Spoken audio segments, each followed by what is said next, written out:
So up till now, we've been able to test hypothesis that at most compare two parameters like H naught, such that mu1 equals mu2, or sigma 1 equals sigma 2, those kinds of things. But if you have more than one sample that you're comparing, and you're trying to compare multiple means, like mu1 equals mu2 equals mu3, all the way down to whatever number here, then you need something else. And that something else is called an ANOVA. And it's kind of a pseudo acronym for analysis of variance. So, analysis of variance. So like I said, kind of like a pseudo acronym. Now, one thing you can be thankful for is that we're going to use a lot of technology to do this. One of the things that I used to have students do was fill out an ANOVA table. Really, the way this works is you're creating a test statistic. That test statistic is going to be an F distribution. If the variation within each sample is small compared to the variation overall, then this F statistic is going to be kind of big. And it's going to be big enough to get out into this region, which is going to be the region where you reject H naught and then fail to reject H naught. Now, I used to have students find this region and set it up on their papers and stuff like that. But a nice shortcut around this is to use a p-value.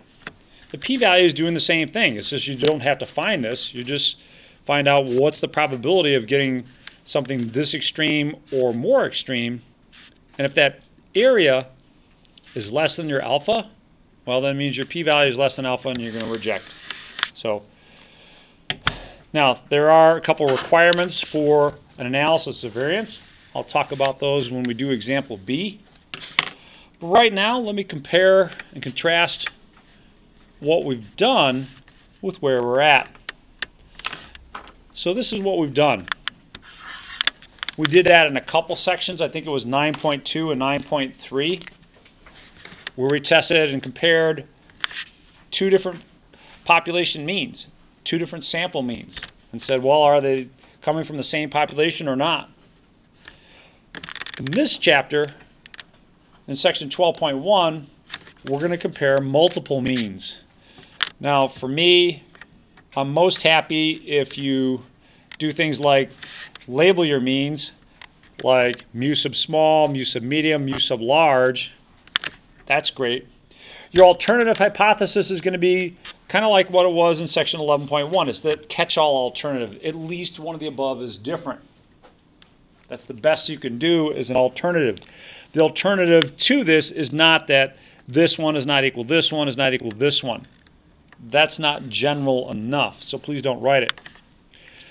Now, these different mu sub small, mu sub mediums, mu sub huge, those refer to characteristics called factors.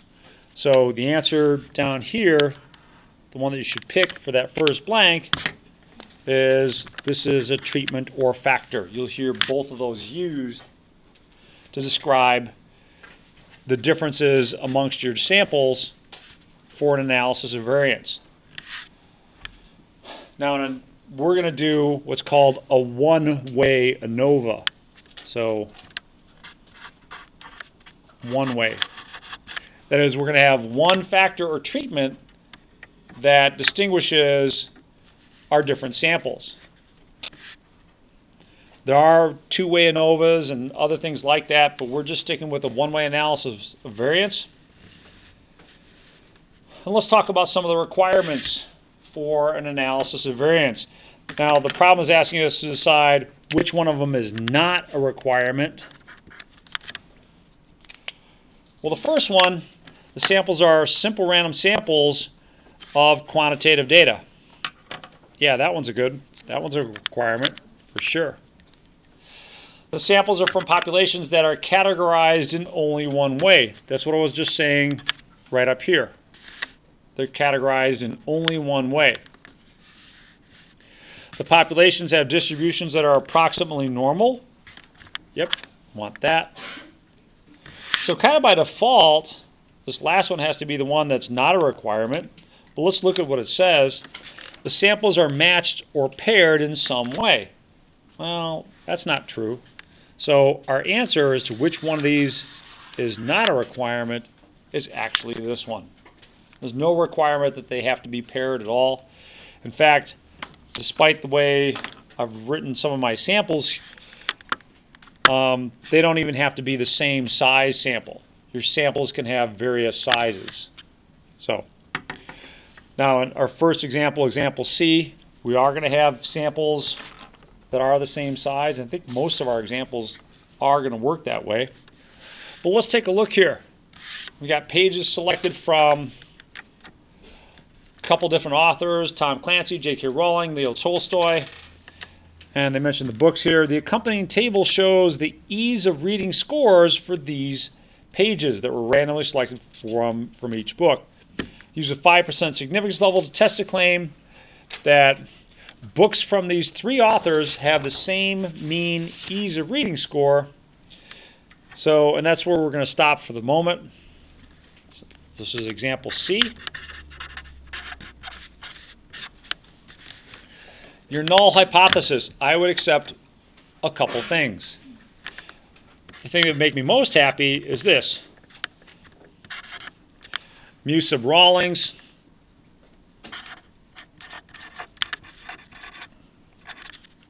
equals mu sub Clancy equals mu sub Tolstoy. I'd be very happy with that. If you want to do something different, if you wanted to write that mu sub 1 equals Rawlings,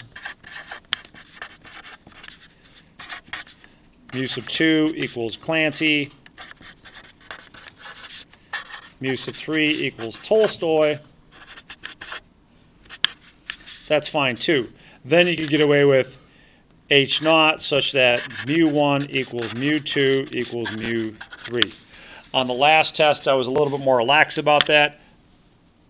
I do want you to sharpen that up on this test. If you're going to write mu 1, mu 2, mu 3, that's fine. Tell me what mu 1, mu 2, mu 3 actually are. Your alternative hypothesis in either of these cases is at least one of the above means is different. At least one of the above means is different.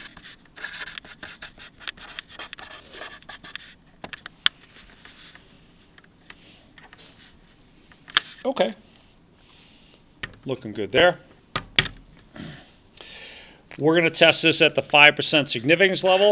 So alpha equals 0.05. And let's work on inputting some data. Input data.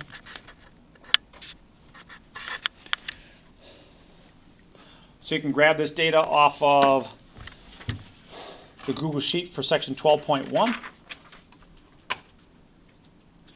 Let's do that. 12.1, Google Sheets. Don't copy any of the words. StatDisk isn't going to like any words there. It doesn't like commas as well, so if your data has some commas in it, you have to get rid of those. Okay, let's put that in here. Analysis. No. And just out of habit, I'm going to clear this out. Just because sometimes you can accidentally leave behind a blank character and then you're going to get some errors, which I find annoying. Analysis. Where do you think I should go now? It's not in confidence interval or hypothesis test. Yeah, there you go. One-way analysis of variance. Our significance level is fine. And this is pretty nice.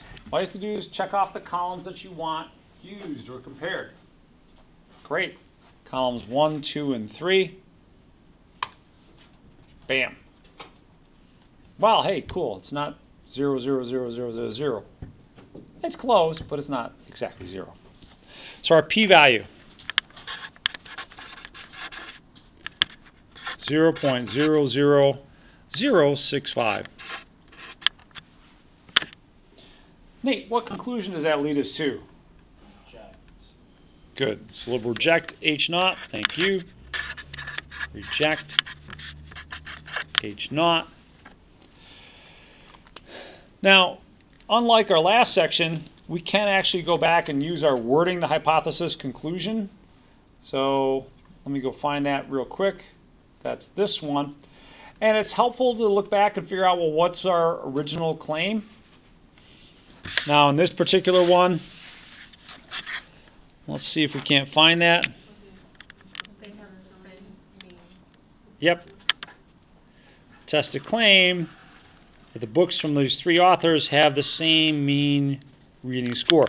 So does that mean our original claim is in HO or HA? HO. Good. So our original claim is right here, or right here. Original claim.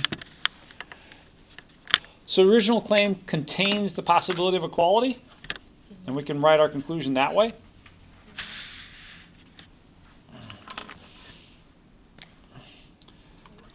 So which one are we going to choose, Oz?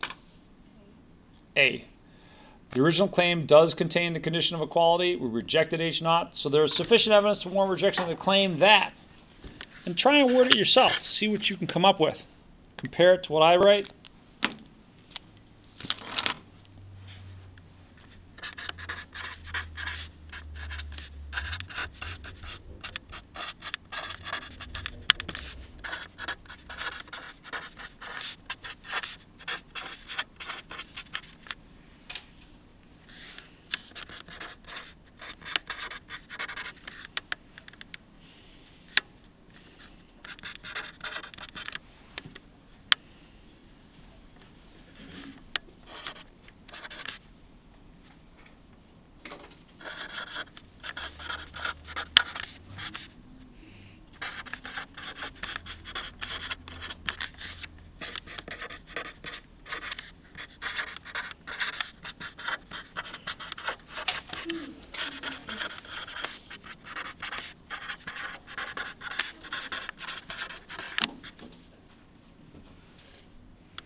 Does anyone want to share theirs? What did you write for step 6 here?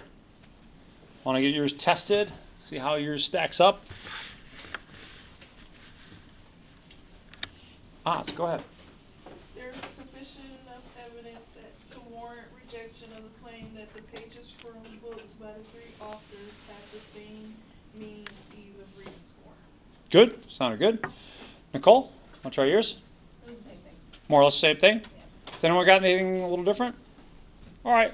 Mine's pretty much the same too. There's sufficient evidence to reject the claim that all three authors, Rawlings, Clancy, and Tolstoy, have the same mean ease of reading score. So, yeah. Now, if you wanted to do some follow-up, you can. It gets a little bit more complicated than just saying that, oh, one had, a bigger mean than the other one.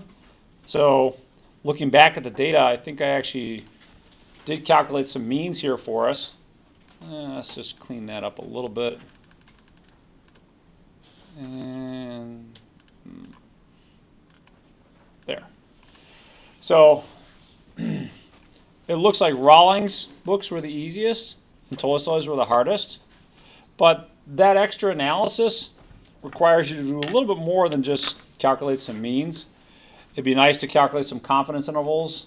And then if you're calculating multiple confidence intervals, then you have to worry about, an overlapping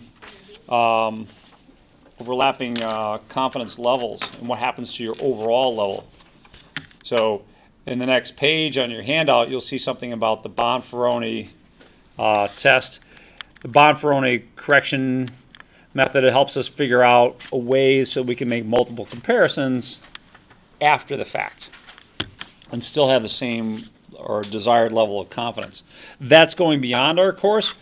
This is where we're going to stop. We're just going to conclude that they're different. All right. Now there's some obvious inferences as to which one's more difficult, but that's going a little bit beyond where we need to go here today. All right, good job. Let's keep going. Let's do example D. No, he's talking about not going all the way further, explain all of that. Yeah, you're not going to have to go further than just concluding the reject or fail reject. That's getting a little bit beyond what we need to worry about. I heard stop and I thought we were leaving. Man, wow. All right, all right. Let's move on down to example D. We've got data from the rice in 3 different states: Arkansas, California, and Texas. The accompanying table gives the amount of arsenic in samples of brown rice from these 3 different states. The amounts are in micrograms of arsenic. All samples are the same size. Use a 5% significance level to test the claim that the samples are from populations with the same mean. Okay, let's just stop it there. All right, and let's start writing down. So example D. Now I'm curious, are you guys going to be writing mu sub 1, mu sub 2, mu sub 3, and then defining them? Or are you just going to write Arkansas, California, Texas? The second one. Second one? Yeah, okay. So I'll go with that. Mu sub Arkansas equals mu sub California equals mu sub Texas. That's your null hypothesis. The alternative hypothesis is that at least one of the above is different.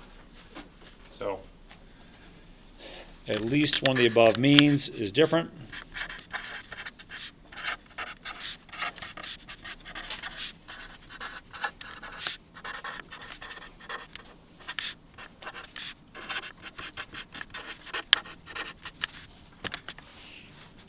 Okay, looking good there.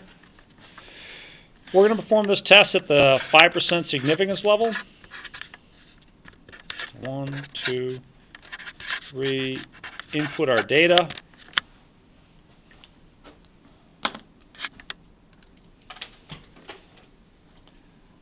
So let's grab all this data, copy that.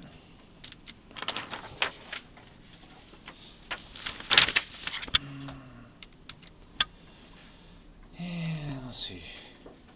Clear. Yep, clear.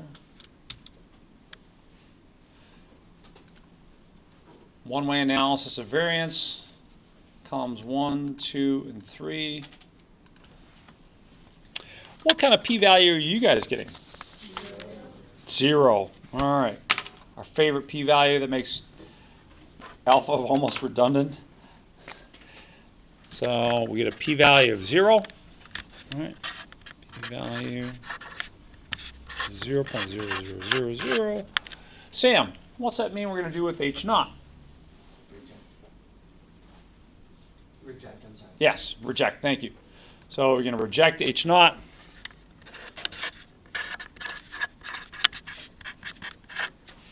Nice. So last but not least, you want to state your conclusion in words. So give that a shot. State your conclusion in words.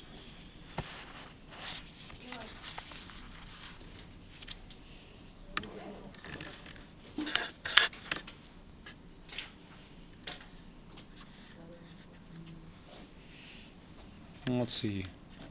So what was our original claim in this one? Same level. All right. Test a claim.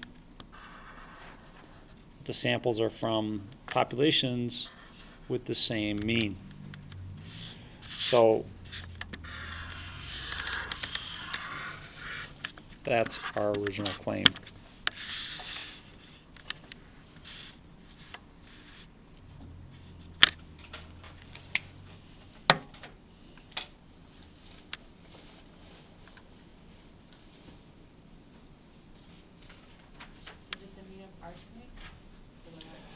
Yeah, mean level of arsenic.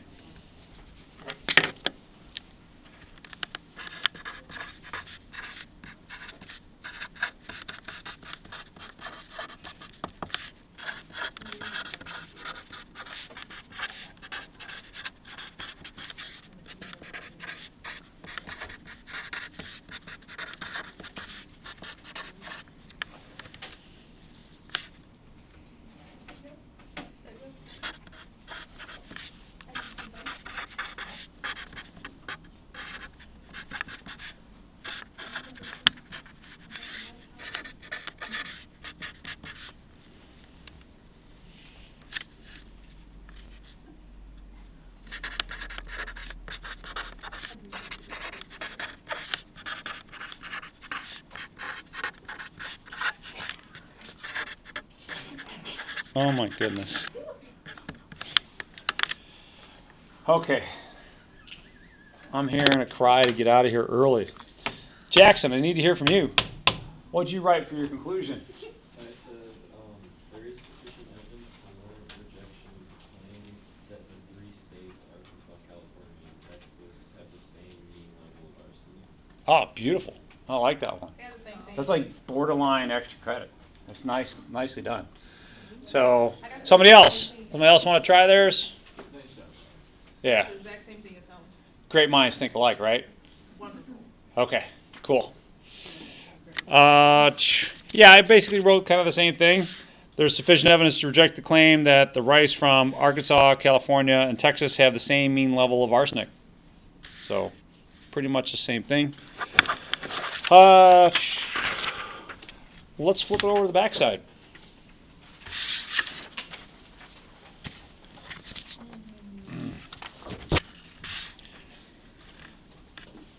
Now, one of the challenges you're going to face coming up on your next exam, which is the Thursday after we get back from Thanksgiving, is that you're going to have a lot of different hypothesis tests to choose from.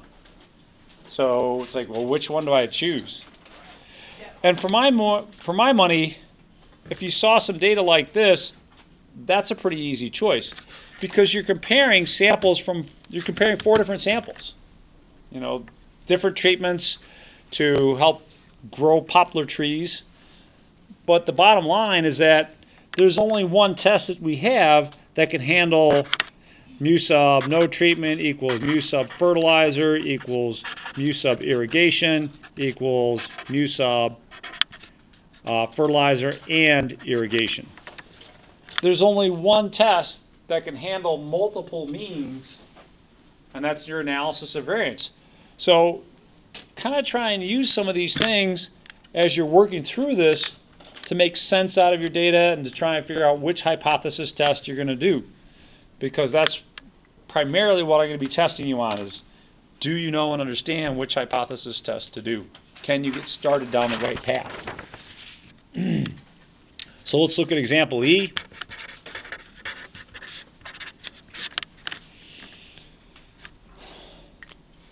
The accompanying data are weights of poplar trees that are obtained from trees planted in in a rich, moist region.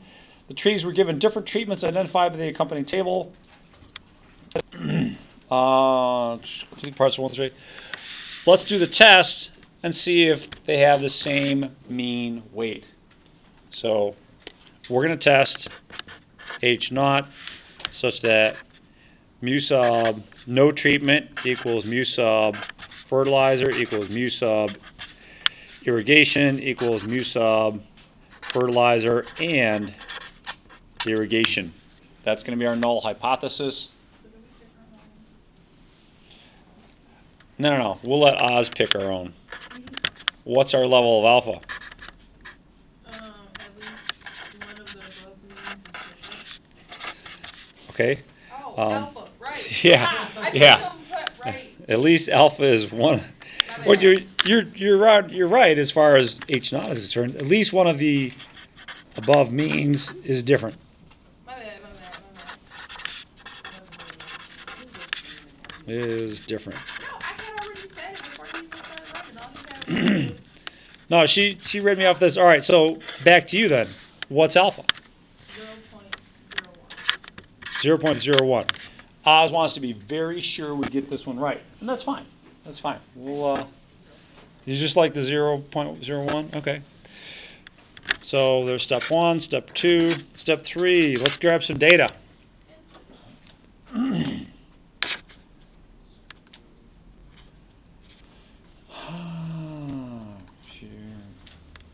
Data, example E. Let's grab that. Plug it in the stat disk. Caught that on video too. That's What's up? you caught that on video too. That's embarrassing. I'm going to take a little edited version of that and put it on Instagram just to get, wider distribution. All right.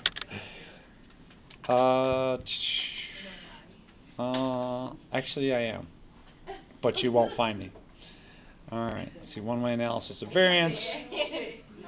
1, 2, 3, 4. And Oz wanted to be very sure of these results, so we're going to go at the 1% significance level.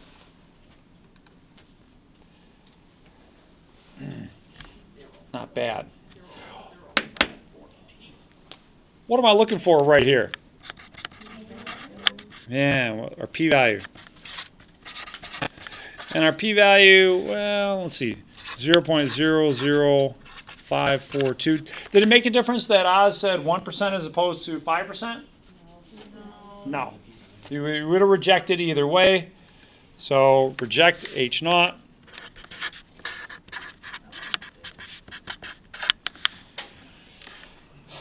Okay, great. So amazingly, Oz is speechless here. So somebody pick up the slack for Oz and tell me what we should write in terms of a conclusion.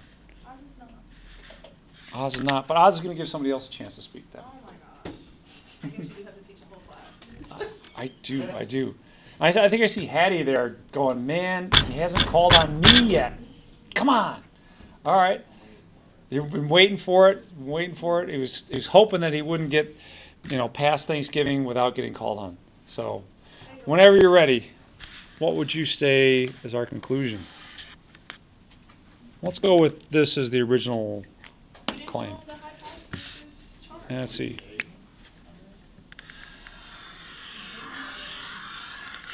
Original claim. All right, let me pull up the chart here for you. There you go. Yeah, A is looking pretty good. There's sufficient evidence to warrant rejection of the claim that the trees with different treatments have the same mean weight, I suppose I should say. There is sufficient evidence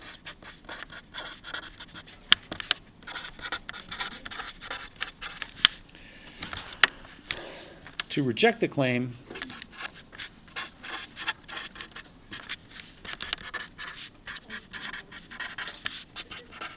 that the trees with different treatments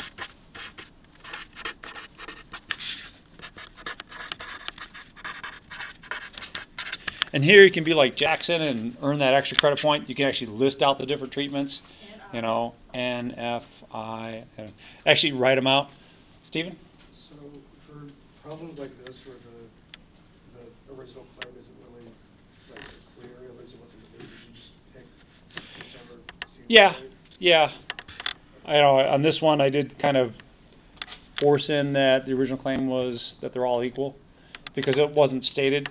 I'll try to be more careful on the exams to state the original claim, state what I want tested very clearly. But you're right. Yeah, this one I did kind of pick my own original claim. There's sufficient evidence to reject the claim that the trees with different treatments have the same mean weight.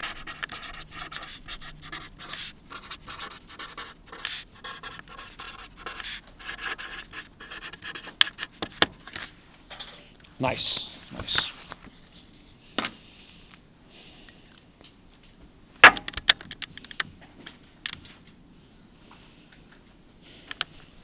Okay. Let's move down to example F. Example F, I'm throwing you a little bit of a curve. But this is the kind of stuff that you're going to have to negotiate when you're taking the exam. That is, you're going to have to figure out, well, how am I going to test this? What am I going to test? Remember the name of this section. We're doing a one-way analysis of variance. That means your data is only categorized with one variable. In the last problem, it was what kind of treatment that they got. In the previous problem, it was who wrote the book. But it's only categorized in one way. So when you look at example F here, is that categorized in one way? No, it's categorized in two ways. It's categorized in ethnicity and how receptive you are to a vaccine. So it's different. So could I do a one-way analysis of variance here? No. No. In fact, to me, this feels more like a chi-square test for association. That's what I think feels more appropriate. Is there an association between willingness to get the vaccine and your ethnicity? Well, I think there is if we actually looked at the data. And I think I got the data. Is that the data here? No, it's not. Let me pick up the data. Sample F. So let's grab this data set right here and clear this out. Yes. Now, one thing that I regret about this is that your StatDist doesn't show you the expected values, which is how they're actually calculating the chi-square test statistic here. This is a contingency table, so we'll do 1, 2, and 3. Okay, so there's no association here between ethnicity and vaccine hesitancy or willingness, depending on how you want to describe it. That's okay for this one. I think this is amongst women. I think there was an association amongst men when I did try it. Did anyone try that? Did you try it? No, I just, Okay. I'm eyeballing it. All right. So what you can do, though, in certain pieces of software, they'll actually give you the expected values. Now, I had to get this from my calculator because StatDist didn't give me these values. This is the expected for women and expected for men, respectively. And you can start to see, a little bit of a gap in some of the values. Like here, the number of no's was expected to be a lot higher amongst white men. Now, you can't do this analysis with StatDist because it's not going to give you that matrix, but you can get this in other statistical packages. It's understandable that certain populations, certain ethnicities have some sensitivity and willingness to get vaccinated. There's some pretty awful experiments that were done, especially if you look at the Tuskegee syphilis experiment. Tuskegee, as in like the Tuskegee Airmen syphilis experiment. It was just really embarrassing and bad.